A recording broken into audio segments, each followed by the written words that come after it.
Hi guys, this is Alea Jan and welcome back to my YouTube channel. So for today's video, may nagtatanong sa akin kung ano yung agency ko sa Pinas, and eto, isasabihin ko na lahat ng mga question nyo sa akin. So, yung agency ko sa Pinas is, i-search nyo sa Facebook, Light and Hope Employment Agency.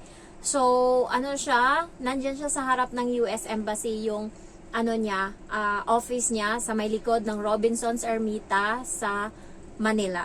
Ayan. And then, magkano ginastos ko? 15,000 pesos. Hindi na kasama yung pagkain at pamasahe ko. Ano yung ibig sabihin ng hindi kasama ang pagkain at pamasahe? Lahat na ng process ko, NBI, medical, lahat-lahat as in, kinumpute ko na lahat yan, 15,000 overall. Ang hindi lang kasama yung paglakad-lakad ko ng mga paper ko, and then yung pangkain ko, yun yung hindi kasama dun. So overall na process, lahat-lahat, agency, tsaka lahat ng mga requirements, 15,000 na yun. And the next na question sa akin is, paano daw ba ako nagpapadala ng pera sa Pinas? So through Alipay. Kung bago kayo dito sa Hong Kong, mag-download kayo ng Alipay Hong Kong. Tapos mag-sign up kayo doon. It takes how many days ata? Sa iba madali lang, sa iba matagal bago matapos. And ang isa pang way is pumunta kayo sa Central. Ayan, sa tawag nito sa Worldwide. Meron doon lahat-lahat ng remittance, LBC, Western Union, BDO, lahat ng bangko nandiyan. So, ako kanina nagpadala ako sa BDO. Ito yung niya, papel. So, nagpadala ako ng 55,000. Ano kasi to? Para sa bahay to ng mama ko. So, ito yung pinadala ko kanina kasi medyo mataas yung palitan ngayon. Kaya yung mga inipon-ipon ko para doon sa pagpagawa ng bahay, ngayon na nakita ko na tumaas yung Hong Kong dollar kaysa sa peso, pumunta na ako doon sa Central at nagpadala. Ayan, kasi na finish na yung Alipay ko. Kasi 10,000 lang every month yung exceed nun. Kapag lumagpas ka doon, hindi ka na pwede makakapag top up sa mga 7-Eleven. So, next question is, paano ko hinahandle yung dito sa Hong Kong? Or mahirap ba ang trabaho sa Hong Kong? Marami kasi akong mga new subscriber. Ayan. So, mahirap siya sa mahirap, pero pag sanay ka sa hirap naman, kasi sa Pinas naman, naman sa atin, hindi yung trabaho, hindi mabigat yung trabaho dito. Mabigat ko na ata na carry, na gamit is 10 kilo, ayan, or 5 kilo, ganyan lang. Non-stop lang yung trabaho, pero yung bigat is hindi, kasi hindi ka naman magbubuhat. Pero yung sa mga matatanda nga na bahay, yung mga bahay ng mga matatanda, mga hindi pa electric yung gamit nila doon. So, yung gamit nila na gasol is yung normal pa na gasol talaga, yung malaki. So, doon sa matanda mo ng babae, parents niya, gasol pa talaga yung ginagamit nila. So, yung katulong nila is nagbibit-bit talaga ng gasol. So, depende talaga sa trabaho dito. Swerte mo nga pag napunta ka sa amo na hindi ganun ka hirap yung trabaho, non-stop lang. Ako sa puyat lang talaga ako, pagod lang ako dito na kasi nga, wala akong sapat na tulog kasi late na kami natutulog. Yung bata, kahit may pasok sa school, yung tulog niya is alas 10 na. So, paano pa sa susunod na linggo or sa susunod na buwan, yung wala na siyang pasok, baka matulog yan alas 12. So, ngayon nga, alas 12 na nga ako minsan natatapos or kaya 11:30. So, pagod talaga sa pagod. Ayan, naantok talaga. Kaya bumabawi talaga ako kapag day off, natutulog talaga ako. Pinapabayaan lang din naman ng amo ko dito sa bahay, hindi niya ako pinapalabas para ayan, may ibang amo na ayaw na tumatambay ka sa kwarto kapag day off, gusto nila lumayas ka sa bahay nila. Yung amo ko, walang problema sa kanya yon as long as wala kang ginagawang masama. So, yun lang. And alam naman ng amo ko na natutulog lang talaga ako dito sa kwarto. Wala talaga akong ginagawa. Hindi ako lumalabas, hindi ako nagbubukas ng ilaw. Natutulog lang talaga ako. Yun lang talaga yung ginagawa ko dito sa kwarto. And then,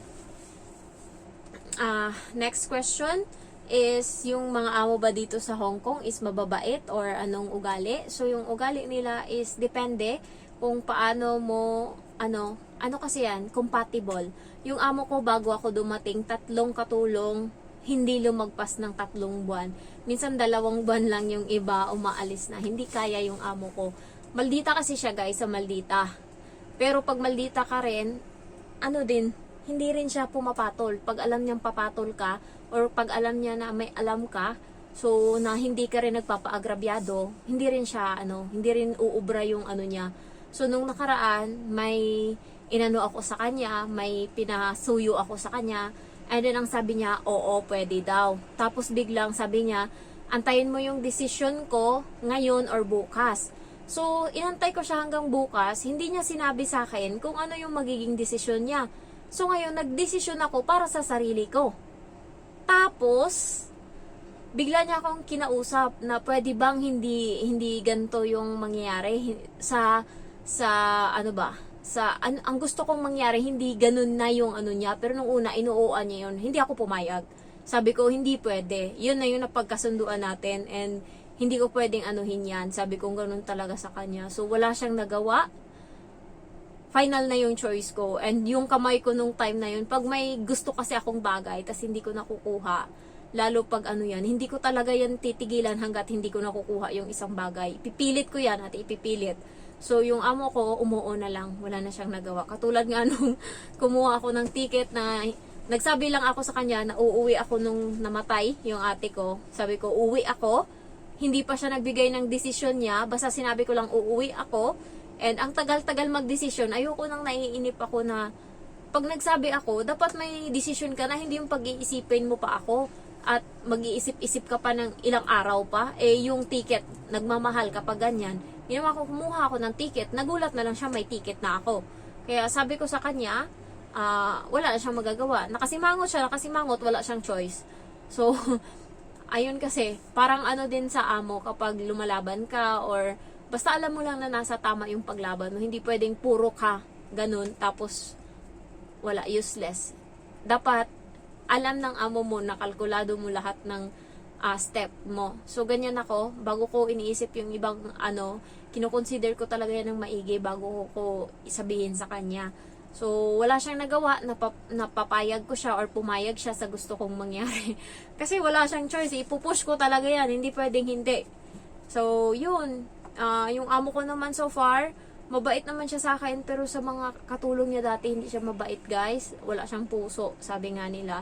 Tapos, kuripot siya. Sa akin naman, kuripot siya. Pero, pag nagsabi ako, napapahiya siya. Pag sinabi ko, may kailangan ka, nagpapabili ako, bibilhin niya yan. Kasi nga, andyan yan sa sulat yan dapat yung food allowance ko So yun, bilhan mo ako ng noodles or ganto-ganto. Tapos dumidiskarte din ako para mabuhay ako sa kasi lalo ngayon, kailangan ko magpatawa, mapayat-payat na ako. Ayan. So, ang lang naman doon, guys, dito sa Hong Kong, sa una lang naman mahirap yung mga bagay-bagay kasi nga maarte sila, maraming bawal, maraming ganyan. Pero pag tumagal ka na dito, magagamay mo din kung ano yung gusto nila and madali na lang siya sa'yo. Mamekos-mekos mo na siya. And katulad nung nakaraan yung screen namin yan sa mga bintana, pinasukatan ng amo ko kasi ito nasira ko. So hindi ko sinabi sa kanya pero sira na. So nakita niya, tapos may pinapunta siyang tao para sukatan yung mga screen namin sa bahay kasi papalitan. Tapos binaklas nila yung screen doon sa kwarto niya. Buti na lang kamo, kakatapos ko lang linisin yung screen, malinis. Tapos sabi niya, Jen, halika rito. Kasi may papasuyo ako sa'yo. Linisan mo nga to kasi sabi ng lalaki, kaya daw matigas pagka kino-close natin to kasi nga daw, sira na, ganyan, marami daw dumi. Tapos nung pag ganun niya sa screen, pag hawak niya, wala siyang makitang dumi, malinis lahat. Sabi niya, ano to, bakit malinis? Akala ko ba madumi? Sabi ko, linggo-linggo ko yan nililinisan. Hindi mo lang napapansin. Pero linggo-linggo linis yan. Sabi niya talaga, linisan mo to ng kada linggo. Sabi ko, oo, pero pwede ko namang linisan yan. Hugasan ko yan ngayon kung gusto mo. Sabi niya, wag na, okay na yan. Malinis naman pala So, hindi ko na nilinisan. Ipapasabon niya pa sa akin sana yon. Buti na lang, malinis na. Kaya, binalik niya na lang. Parang naano siya na kahit hindi niya ako utusan, kahit nagkukusa ako, basta alam ko na, may mali dito, kailangan kong gawin. So, yun yung naanuhan ng amo ko sa akin. Sa kanya naman, wala akong problema kasi nga, hindi niya ako masyadong, yung katulad ng ibang amo na nakasimangot or ganun, chill lang siya, hindi niya pinapahirapan yung buhay ko. Nung bago, pinapahirapan niya kasi nagsiselos siya. Pero ngayon na, wala naman siyang dapat ikaselos kasi wala naman dapat, so, nagbago lahat. Kampante na siya, tapos wala, hindi na siya nagsiselos, tapos pinapabayaan niya na ako sa buhay ko. So, ang ano niya lang talaga is mahilig talaga ako kumain. Yung bunganga ako, mahilig talaga kumain kahit ano. So, kumain na ako kaninang umaga ng 2 biscuit tapos chicken curry. Lumabas uli ako, pumunta akong Central. Paborito ko yung papaitan doon sa may Kimberly Lunch. Ang laki-laki yung bowl nun. Good for 3 person yun. Tapos, kanin na naubos ko, 3 kanin. Tapos, na-miss ko or nag-crave ako sa nilagang saging. Di, napabili ako. Tsaka yung malagkit, tinatawag namin ito sa probinsya na ibos. So, ito yung nilagang saging. Ayan. Pero busog pa ako, kaya ayoko talagang kumain pa. And then, ito. Favorite ko to, ibos. Tapos, marami ako ditong lychee. Ayan. Marami. Mura lychee ngayon, guys. Panahon niya. So, namili din ako ng, ayan, chocolate. Ayan. So, kasi naka-sale kanina. Hindi siya naka-sale, pero sa DS Grocery, kapag worth 100 mahigit yung nabili mo, bibigyan kanila ng coupon na sa susunod mong bili, may minus 20 Hong Kong dollar na. So, sayang naman yung coupon ko. Ginamit ko na kanina. And may bago silang binigay na coupon. Binigay ko sa next na, na bibili ng item. So, sabi ko sa kanya, sayo na lang, eto te, may minus 20 yung mo, bibilhin mo. So, sana lang, pag siya binigyan din ng resibo, sana ibigay niya din yung less 20 sa kasunod niya. Sana, para kahit papano, sayang din yun. Ayan, na-share ko lang. So, yung mga konting bagay, kaysa masayang yung 20 Hong Kong dollar. So, ayun, ano naman dito sa Hong Kong, guys? Okay lang, makakapundar ka talaga. Sa 2 taon, marami ako nakakausap na nakapundar. Yung kaibigan ko na grabe yung pagtitiis niya. Meron na siya ngayong bahay. Ayan. Tapos, bili na siya ng lupa. So, sabi ko, may pakinabang ba yung 2 years mo na trabaho? Sabi niya, oo naman. May napundar na ako kahit papano. So, basta may goal lang kayo pagpunta nyo dito kung ano yung tinatarget nyo. Dapat nakafocus kayo dun. Para, kahit sabihin yung nag-abroad ako, at least kahit papano yung gusto kong mangyari is natupad ko. So, ganun, yung walang regret. Kaya, tinitiis ko talaga, tinatsaga ko to kasi hindi pa ako pwedeng magpahinga. Kailangan ko pa mag-ipon. Ako kasi yung tao na hindi umaasa ba, yung ayoko nang wala akong pera. Nasanay ako. Nag-graduate ako ng high school, 15 and a half. Pumunta na ako sa Manila, nagtrabaho. Ayan, yan.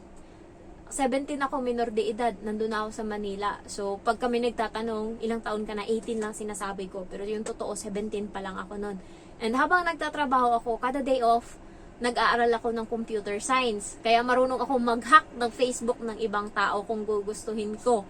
Tapos, marami na din akong na-hack, pero hindi ko, hindi ko inaano yung mga Facebook nila. Dati, hinahack ko yung mga, sa computer shop, hinahack ko yan. Pero hindi ko sila, alam mo yung hindi ko sinisira yung Facebook nila. Gusto ko lang itry kung kaya ko bang mag-hack ng isang Facebook. So, siguro nakatry ako 10, pero nilalag out ko pagkatapos. And then, pagkatapos noon, na okay na. Yung parang hindi ako nakukontento sa buhay ko. Gusto ko every time may improvement ba, may step by step ba, yung step by step na success, charis. So, yun yung ko, ayoko ng, paurong. Kasi, kapag babae ka, kapag nanganak ka or nabuntis ka, na close na yung opportunity sa'yo, wala ka ng choice kundi alagaan yung bata. So, wala nang papasok na pera sa'yo. Kaya kailangan may ipon ka bago ka mabuntis talaga. Para kahit papano naman, may mahugot ka kung in case, may pwede kang simulan na negosyo kung mabuntis ka man. So, yun yung ko talaga, yung goal ko. Sabi, nakasulat pa nga sa papel ko, 500,000 dapat yung ipon ko bago ako umuwi. So, sana lang matupad ko yan kasi malayo-layo sa katotohanan yan sa ipon ko ngayon. Pero baka, hindi natin sure. Ayan, thank you for watching and I love you all. Bye-bye.